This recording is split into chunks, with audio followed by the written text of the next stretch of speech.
Eles que podem, por gentileza, abra comigo no livro de Atos, capítulo 27, verso 20 ao 26.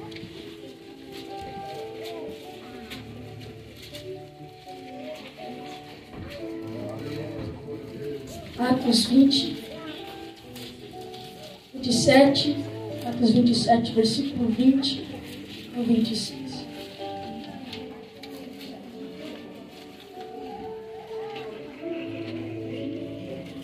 Os irmãos encontraram, amém? Amém.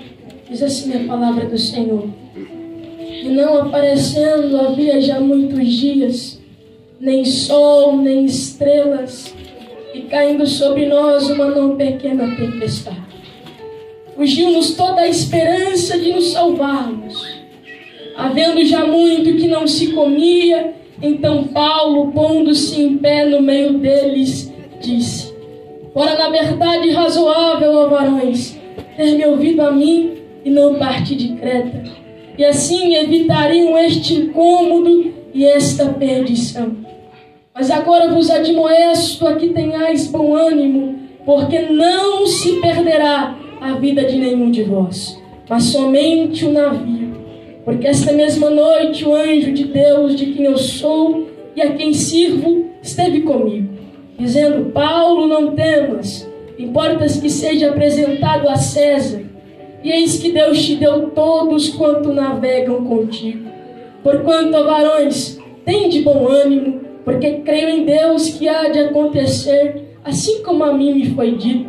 É, contudo, necessário irmos dar numa ilha. Amém. Pode tomar em voz passada. Meus amados irmãos, quando nós falamos sobre missões, da importância que ela nos traz, nos vem a memória de grandes homens de Deus, esposas de grandes homens de Deus, que eram mulheres de oração. Quando nós olhamos para o histórico, para a história do cristianismo, vemos jovens que oravam por 15 anos para que Deus avivasse a sua obra. Quando olhamos para a história do cristianismo, nos vem o conhecimento de homens que amavam as almas perdidas. Paulo, depois de ter um encontro com Jesus, teve a sua vida transformada. O Senhor deu a ele o privilégio de o servir. Nós conhecemos a história, pelo menos um pouco, sobre Paulo. Alguém que fora perseguidor da igreja e tornou-se perseguido por conta do nome de Jesus. Alguém que amava o Senhor.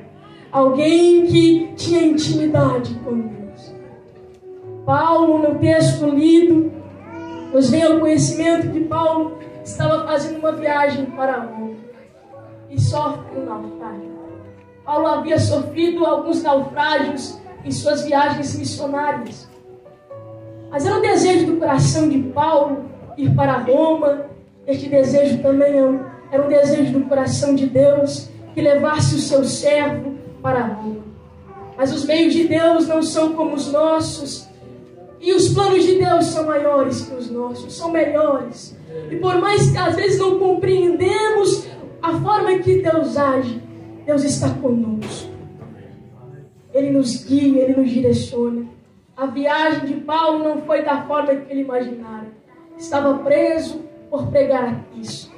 Estava preso por não se conformar com o sistema de sua época. Havia judeus em Jerusalém que queriam Paulo morto. Paulo vai para Jerusalém. E de lá ele tinha o propósito de ir para Roma. Quando Paulo chega em Jerusalém, depois de alguns dias, Paulo estando no templo, chega alguns judeus furiosos, pegam Paulo e junta-se uma grande multidão. Estando pronto para matar Paulo, chega um centurião, leva Paulo para um concílio, para um julgamento. E não podiam provar os acusadores o delito que eles falaram que Paulo tinha cometido. Tramam um projeto de morte para matar Paulo. Mesmo assim, o Senhor guardou Paulo, não permitiu que matassem ele. o soldado reuniu uma escolta muito grande e levou ele para ser julgado em Cesareia. Paulo ficou 2 anos em Cesareia porque Félix não podia resolver sua situação. Mas depois de Festo entrar no lugar de Félix, rapidamente ele vai julgar o caso de Paulo. E neste julgamento, Paulo vai ter a opção de o Félix, o governador Festo, vai sugerir a Paulo para que fosse julgado em Jerusalém, sabendo ele que seria julgado injustamente. Ele apelou para ser julgado em Roma. Paulo usava a sua cidadania romana para a glória do nome de Deus. Irmãos, Paulo, ele tem muito a nos ensinar. Paulo é um homem que decidiu andar com Deus. E onde quer que ele fosse, ele tinha algo no coração dele, um fogo, uma chama, que onde ele via, o Senhor estava com ele. Paulo não estava indo da forma que ele esperava. Paulo estava acorrentado, indo para a Roma, e com ele estava acompanhado um homem chamado Aristarco, tinha acompanhado Paulo algumas vezes, e também com ele estava Lucas. Esta viagem, ela não vai ser muito agradável, vai ter tempestades. Quando eles saem de bons portos, a viagem começa a estreitar um pouco mais. Haviam cerca de 236 vidas naquele navio. E quando fala alguns outros presos, o termo grego significa outros de um tipo diferente. Isso pode indicar que os outros presos que estavam junto a Paulo não estavam indo para Roma para serem julgados, mas sim para serem executados. Que grande misericórdia de Deus, os passos destes homens se cruzarem com o apóstolo Paulo. Pessoas que não tinham esperança. O navio estava sendo atormentado há vários dias por tempestades. Não se via o sol e nem as estrelas. O texto sagrado diz que fugiu de todos a esperança de salvamento. Quando todos tinham perdido a esperança, os presos não tinham esperança no Salvador. Deus estava usando este meio para que com certeza mostrasse para essas vidas o Evangelho. Talvez fosse a única forma deles terem um contato com Cristo. Amados irmãos presentes, Deus nos colocou aqui por um propósito. E eu creio, irmãs e irmãs, que não é por um acaso. O Senhor nos trouxe aqui por um propósito. O Senhor nos chama a despertar-nos. Não é tempo de brincar de ser crente. Não é tempo de cogitar entre dois pensamentos, como foi dito. Ou nós servimos a Deus, ou nós não servimos.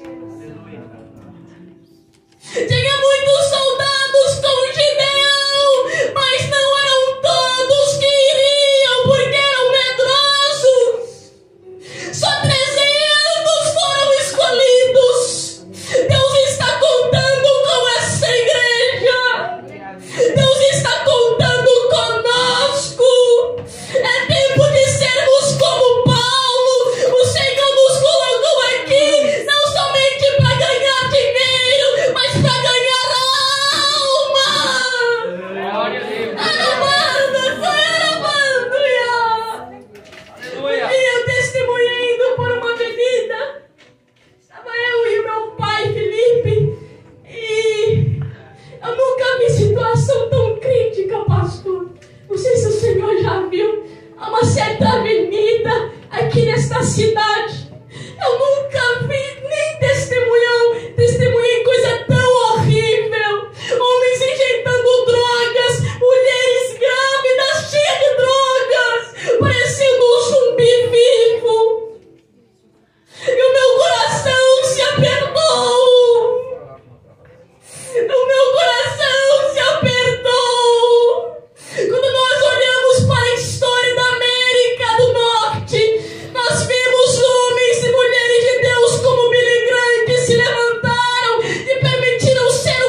Irmãos, eu creio.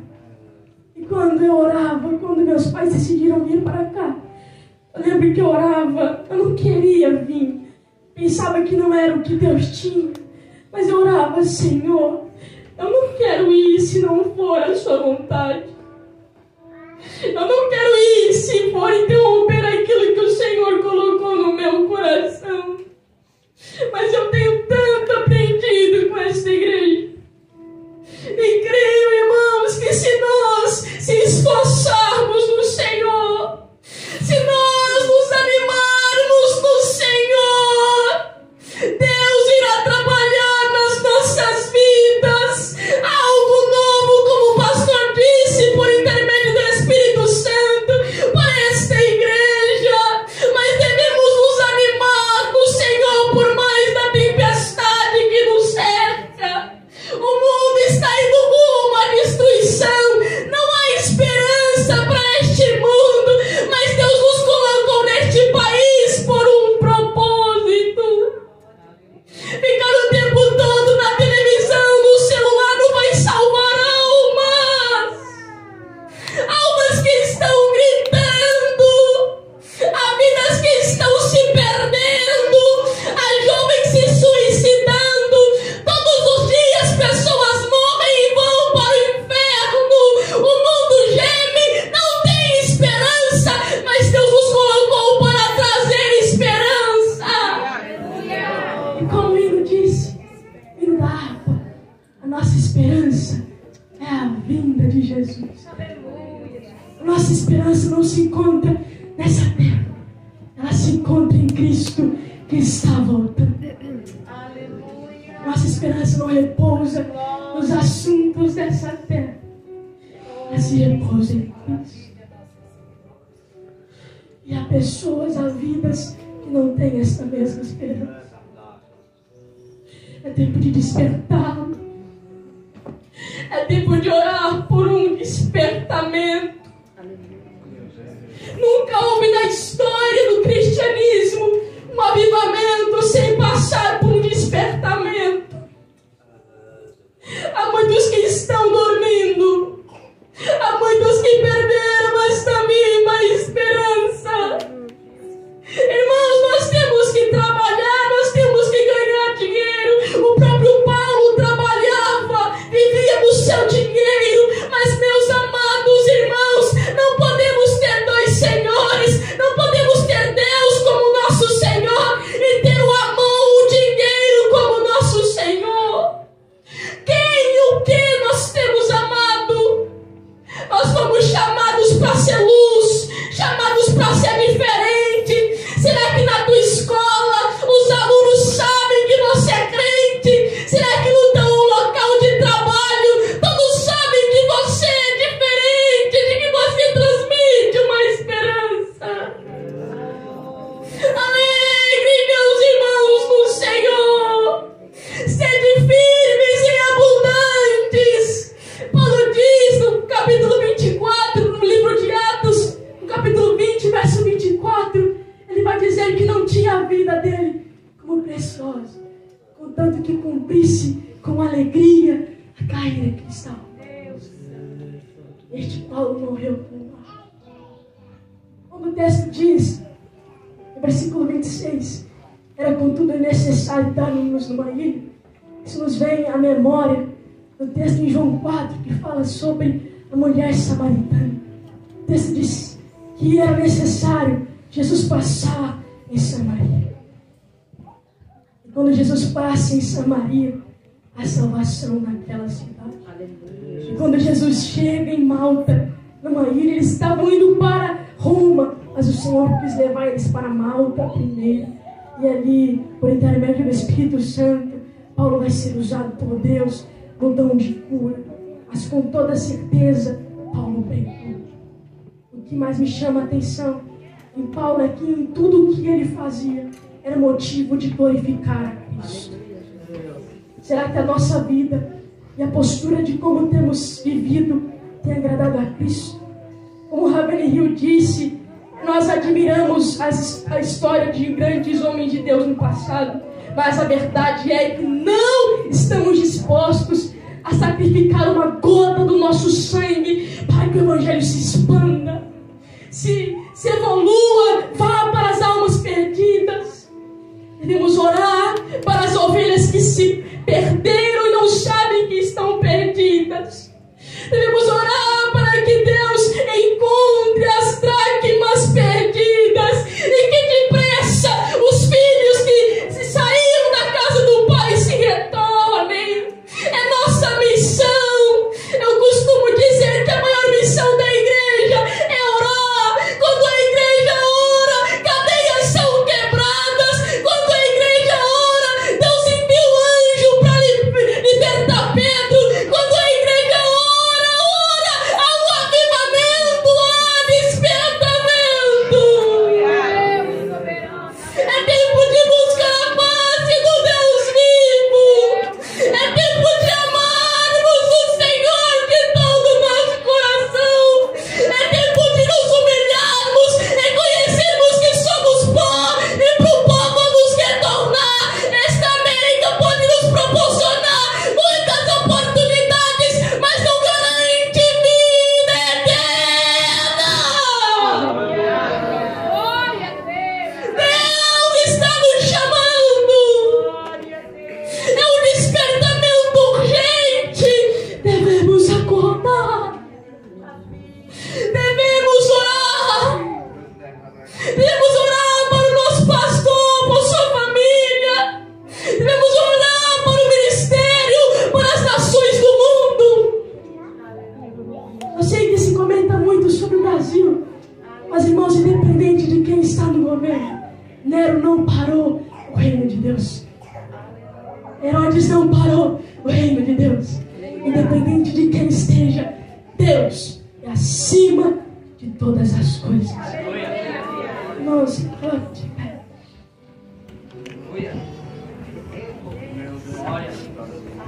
Mais perto quem está, meu Deus,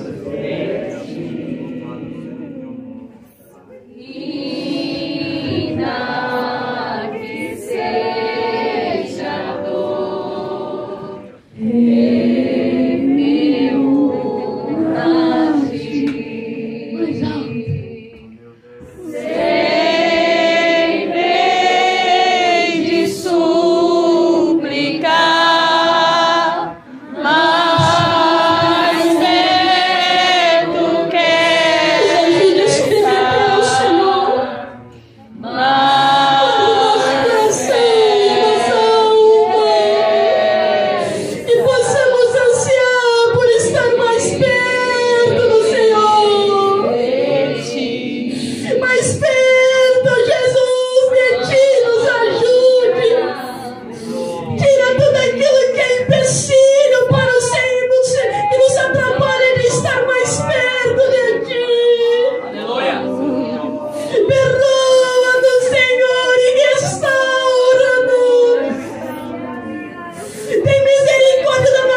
Nós oramos, ó Pai, e cremos na provisão do Senhor, em nome de Jesus Cristo.